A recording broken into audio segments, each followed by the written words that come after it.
Hello everyone, welcome to मीहास wonderful garden. Friends, आज का मेरा पौधा है अडेनियम का पौधा। फ्रेंड्स, आज है फरवरी की 8 तारीख और टेम्परेचर धीरे धीरे बढ़ने लगा है। लगभग 20-26 के समथिंग टेम्परेचर हो गया है।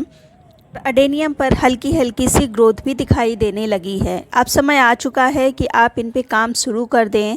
तो किस प्लांट की आपको रिपोर्टिंग करनी है, किस पे आपको खाद डालना है, क्या क्या काम करना है, ये सब कुछ आज इस वीडियो में पाएंगे। तो चलिए वीडियो को स्टार्ट करते हैं। फ्रेंड्स, सबसे पहले तो ये समझ लीजिए कि आपको किन प्लांट की रिपोर्टिंग करनी है और क्यों करनी है और किस प्लांट पर फर्टिलाइज़र देना है। तो देखिए, अगर आपका प्लांट 1.5 साल 2 साल पुराना है, एक ही पॉट में लगा हुआ है, तो उसको आप मिट्टी से बाहर निकालिए और नए पॉट में नई मिट्टी के साथ में शिफ्ट कर दीजिए। पॉटिंग का ये फ़ायदा रहता है कि प्लांट का कॉर्डेक्स मोटा होता है, जबकि एक ही अगर पॉट में 2-3 साल प्लांट लगा रहता है तो उतना उसमें थिकनेस नहीं आती है। इसलिए और साथ ही साथ प्लांट की रूट्स का भी पता चलता रहता है कि कहीं गल तो नहीं रही है, तो इसकी रिपोर्टिंग की जाती है। दूसरा, अगर आपका प्लांट 1 साल के भीतर है या 1 साल 1.5 साल इस तरह से है और पॉट का साइज़ बड़ा है, तब आप उस पर फर्टिलाइज़र डाल सकते हैं। तो ये जो आप प्लांट्स देख रहे हैं, ये मेरे अक्टूबर की क्लिप है। अभी प्लांट की कंडीशन बहुत ही ख़राब है क्योंकि सर्दियों में सारे पत्ते झड़ चुके हैं। तो अगर मैं दिखाऊं तो ये देखिए, ये कंडीशन है इस समय। तो सबसे पहले तो आपको क्या काम करना है, सबसे पहले तो देखिए, अगर इस तरह से जो जहाँ से ग्रोथ होती है वहाँ से कट कर दीजिए। देखिए, सर्दी के कारण जो प्लांट ख़राब होता है, ये ऊपर ही से ख़राब होता है। तो ऊपर से अगर प्लांट छोटा है, आप बहुत ज़्यादा हार्ड प्रूनिंग नहीं करना चाहते हैं, तो ऊपर की सॉफ्ट प्रूनिंग हल्की हल्की सी प्रूनिंग कर दें, क्योंकि करने से ये होगा कि ग्रोथ वहीं से स्टार्ट होगी। और बहुत ज़्यादा मैं हार्ड प्रूनिंग नहीं कर रही हूँ। जो ब्रांच बहुत ही लैगी है, बस उसी की हार्ड प्रूनिंग करनी है। अगर आपके पास ब्लेड है, ब्लेड से करिए। और इस तरह से अगर स्टील का नाइफ़ है, मेरे पास ये है, तो इससे कर रही हूँ। इससे जो जहाँ से कट करते हैं तो वहाँ पर ब्लैक कलर नहीं आता है। फिर प्रूनिंग करने के बाद अगर आपके पास कोई भी फंगीसाइड है, लगा दीजिए, वरना ज़रूरत नहीं है, क्योंकि इस समय धूप निकल रही है। ये जो लिक्विड इसमें से निकलता है वो खुद सूख जाएगा। लेकिन ध्यान रखिएगा, बारिश की संभावना ना हो तभी प्रूनिंग करिएगा। टेम्परेचर आप देख लीजिएगा। दूसरा, आपको क्या काम करना है, आपको करना है जो प्लांट आपका बड़ा है। जैसे आप मेरा ये प्लांट देखिए, 2 साल पुराना ये प्लांट है और पॉट छोटा पड़ रहा है, तो इसको मुझे दूसरे पॉट में शिफ्ट करना है। तो इस प्लांट को मैंने निकाल लिया। इसी तरह से मेरे पास 15 प्लांट्स हैं जिनको मुझे रीपॉट करना है, नए पॉट में शिफ्ट करना है। तो सभी को मैं मिट्टी से बाहर निकाल रही हूँ, लेकिन अभी मैं इसको मिट्टी में अभी रिपॉट नहीं करूँगी। ये रिपोर्टिंग होगी लास्ट फरवरी में, क्योंकि अभी भी टेम्परेचर का कोई भरोसा नहीं है, बारिश का कोई भरोसा नहीं है। तो अगर अभी आप कर देंगे तो प्लांट रिस्क में आ जाएगा। तो इस समय हम क्या करेंगे, नीचे से रूट्स की कटिंग कर देंगे, रूट्स को साफ़ कर देंगे और उसमें फंगीसाइड लगा के रख देंगे।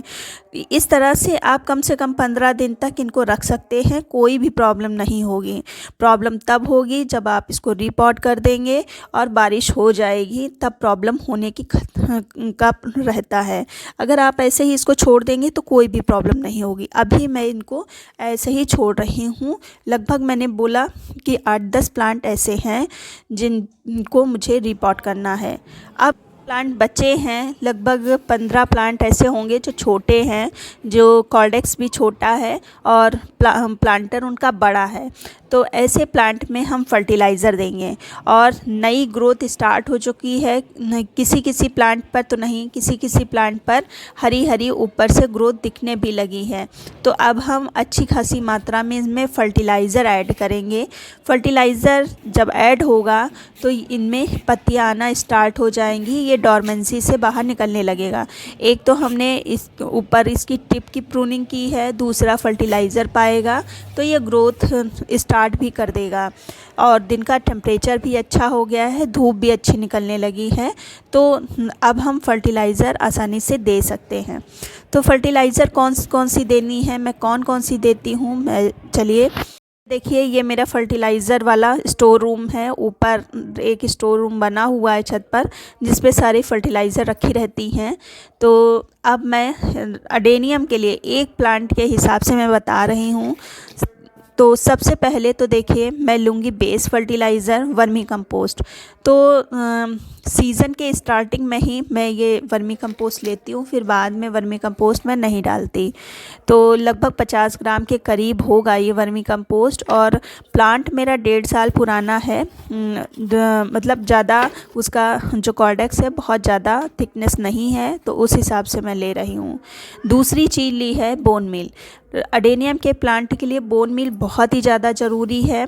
1 चम्मच भर के लिया है, पहले थोड़ा कम था तो फिर बाद में और बढ़ा दिया है। और जो तीसरी चीज़ ली है ये है सिंगल सुपर फास्फेट। इसमें फास्फोरस बहुत अच्छी मात्रा में पाया जाता है, डीएपी में भी पाया जाता है, इसमें भी पाया जाता है। और ये ग्रेन्यूल्स फॉर्म में था, इसको मैंने ग्राइंड कर लिया है, इसलिए आपको ऐसा दिख रहा है, वरना ग्रेन्यूल्स फॉर्म में ही ये था और आपको शायद ग्रेन्यूल्स दिख भी रहे होंगे। फ़िलहाल ये सिंगल सुपर फास्फेट है। जो नेक्स्ट फर्टिलाइज़र लेंगे ये है डीएपी। डीएपी और जो बोन मील ये 2 ज़रूरी है प्लांट के लिए। अगर आपके पास सिंगल सुपर फास्फेट नहीं है तो स्किप कर सकते हैं, लेकिन डीएपी और बोन मील आपको के पास होना चाहिए। फिर नेक्स्ट हम लेंगे ये जो नीम की खली होती है उसको। मैंने फंगीसाइड नहीं लिया है, मैंने नीम की खली ली है। नीम की खली फंगस को भी किल करती है, इसमें न्यूट्रिएंट भी पाए जाते हैं, इसलिए लिया है। अब हम देखिए ये प्लांट मेरा 1 साल या 12 महीने ऐसे ही होगा, बहुत ज़्यादा पुराना प्लांट नहीं है और पॉट भी काफ़ी बड़ा है, तो मैं इसको रीपॉट नहीं करूँगी। तो इसलिए हम किनारे किनारे से मिट्टी को करके इस तरह से चढ़ा के और इसमें हम फर्टिलाइज़र देंगे इस तरह से। और देख रहे हैं मिट्टी मेरी ड्राई ही है, गीली नहीं है। तो अब हम इसको खूब अच्छे से मिक्स करके और दे देंगे, चारों तरफ इसको डाल देंगे। और आप चाहें तो इसमें फंगीसाइड भी मिक्स कर सकते हैं, वरना जब मैं पानी दूंगी तो फंगीसाइड डाल दूंगी। और वरना आप स्किप भी कर सकते हैं, क्योंकि मैंने इसमें नीम की खली डाली है। नीम की खली जब ऐड कर रहे हैं तो फंगस के लिए फंगीसाइड थोड़ा रुक के भी दे सकते हैं, मतलब 7-8 दिन बाद भी फंगीसाइड दे सकते हैं।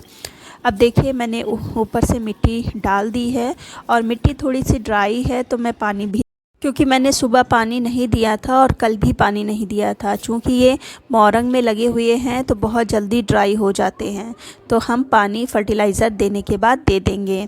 इस तरह से आप ये काम कर सकते हैं।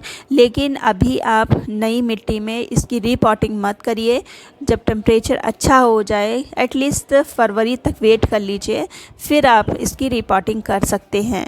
तो इस तरह से आप भी काम कर लें अपना।